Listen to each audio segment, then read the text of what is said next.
اچھی طرح یاد رکھو، انسان کی خواہشات کبھی پوری نہیں ہو سکتی، اس لیے کہ انسان کی خواہشات دنیا کے اندر پوری ہو ہی نہیں سکتی، کیونکہ دنیا وہ ہے جہاں ہر خواہش پوری ہونا ممکن ہی نہیں ہے۔ ایک خواہش پوری ہوتی ہے، فوراً انسان کے دل میں دوسری خواہش جنم لیتی ہے، ایک خواہش ختم نہیں ہوتی کہ فوراً دوسری خواہش جنم لیتی ہے۔ انسان خواہشات کے اندر مبتلا ہوتا چلا جاتا ہے، اور نتیجہ یہ ہے کہ اللہ اکبر، پھر انسان کو موت آ لے جاتی ہے، اور جب وہ موت کے چنگل میں پھنستا ہے اور موت کے شکنجے میں جب وہ جکڑ دیا جاتا ہے، تب وہ پچھتاتا، ہائے میں خواہشات کے درمیان پستا رہا اور پھر آج میری موت واقع ہو گئی۔ بلکہ انسان مرتا بھی ہے تو حسرت کے عالم میں مرتا ہے کہ ابھی اس کی کچھ خواہشات اور باقی رہ گئی ہے۔ میرے پیارے آقا صلی اللہ علیہ وسلم کی کنیزوں، آؤ میں آپ کو بتاؤں، اللہ کے حبیب صلی اللہ علیہ وآلہ وسلم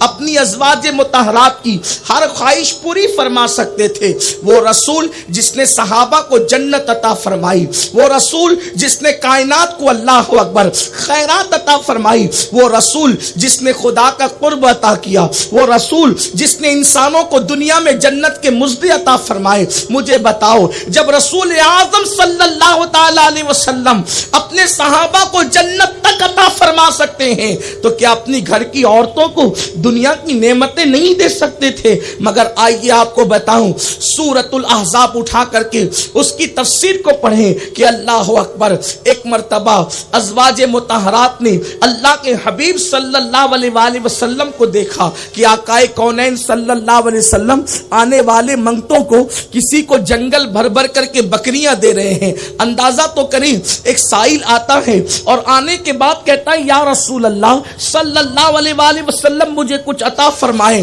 تو دو پہاڑوں کے درمیان جتنا بڑا جنگل تھا وہ پورا کے پورا بھر کر اللہ کے رسول نے بکریاں جو ہے ایک سائل کو دے دی، اور پھر اللہ اکبر اس نے کہا اتنی ساری بکریاں میں اکیلے ہانک کر کیسے لے جا سکتا ہوں؟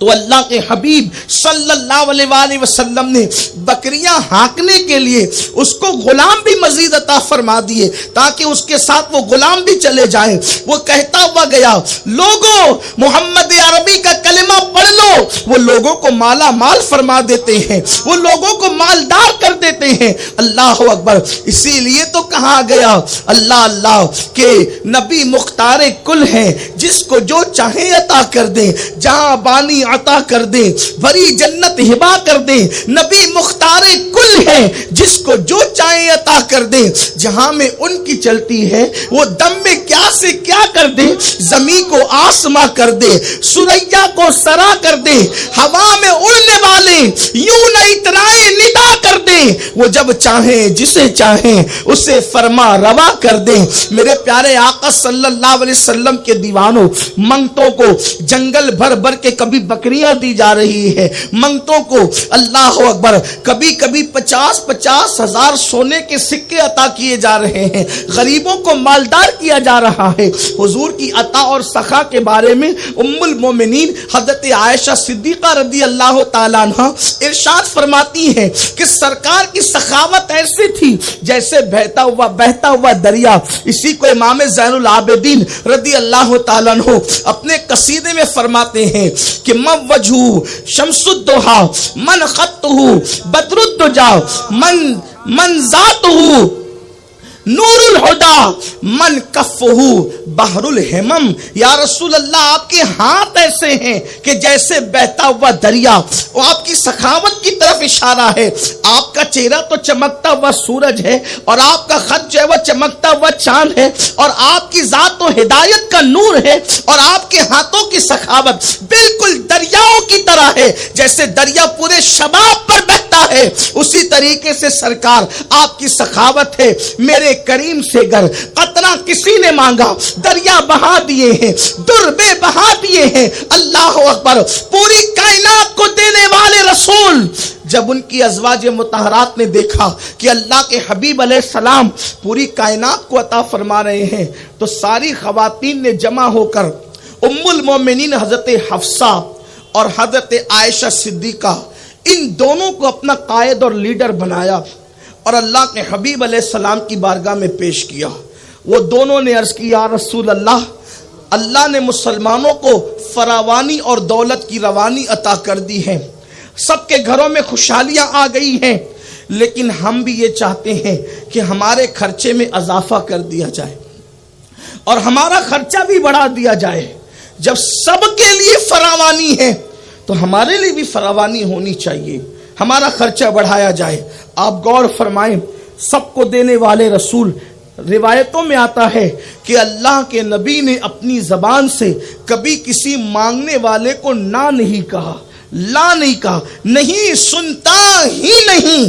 مانگنے والا تیرا۔ بلکہ یہاں تک ہمارے بزرگوں نے لکھا ہے کہ اگر کلمے میں لا نہ ہوتا تو حضور علیہ السلام کی زبان پر کبھی لا یعنی نہیں ہرگز نہیں آتا۔ یہ حضور علیہ السلام کی عطا ہے، لیکن خود کی ازواج مطہرات اللہ کے رسول صلی اللہ علیہ وآلہ وسلم سے خرچے کا مطالبہ کرتی ہے کہ ہمارا خرچہ بھی یعنی ہمیں بڑھا کر کے رقم دی جائے۔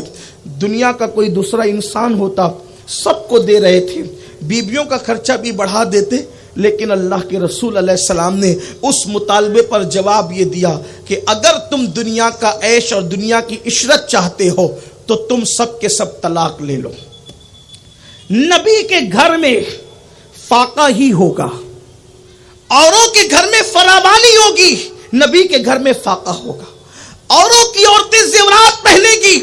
نبی کی بیویوں کے بدن زیورات سے خالی ہوں گے۔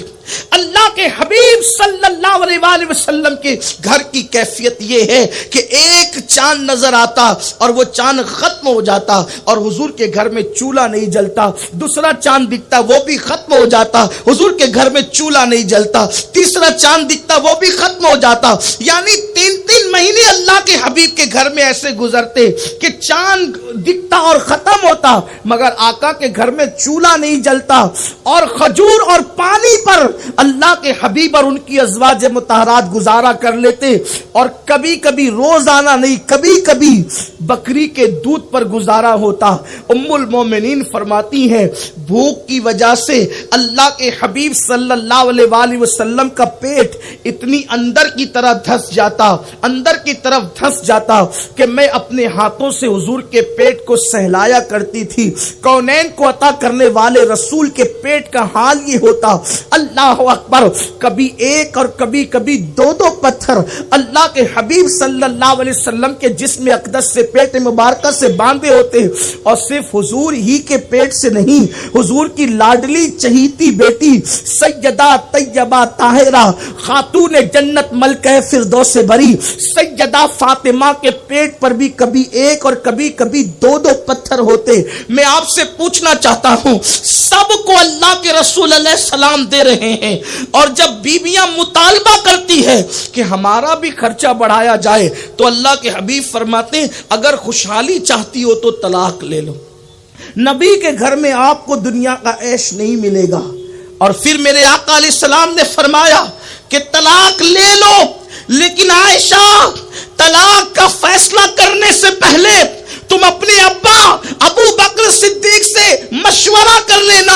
جلدی مت کرنا فیصلہ لینے میں، مگر قربان جائیں ام المومنین کی عظمتوں پر میرے آقا نے فرمایا اگر دنیا کی خوشی اور عیش چاہتے ہو تو طلاق لے لو، لیکن میرے آقا نے یہ بھی فرمایا اپنے ابا سے مشورہ کرنا، طلاق لینے میں جلدی مت کرنا۔ ام المومنین وہی بیٹھے بیٹھے جواب دیتی ہے اس میں مشورے کی کیا ضرورت ہے، واللہ ہم بھوکے رہنا پسند کرتے ہیں مگر نبی کا گھر چھوڑ کر جانا پسند نہیں کرتے۔